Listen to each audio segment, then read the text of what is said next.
Le celebrazioni per il Giorno della Memoria, Venezia dedica 24 pietre d'inciampo in ricordo dei cittadini veneziani deportati e uccisi nei campi di concentramento. Angelo Pangarazzi. Arrestato come militare il 9 settembre 1943, assassinato il 7 novembre 1944, Bergen-Belsen. Inizia accanto a Campo Sant'Aponal, davanti alla casa dove viveva Romano Brussato, la deposizione di 24 pietre d'inciampo in vista delle celebrazioni per il Giorno della Memoria.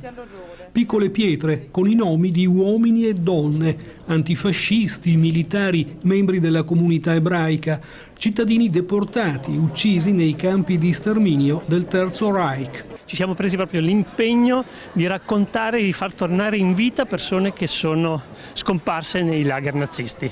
Ricordiamo a questo passato difficile, ma sperando per una comunità europea in futuro più felice.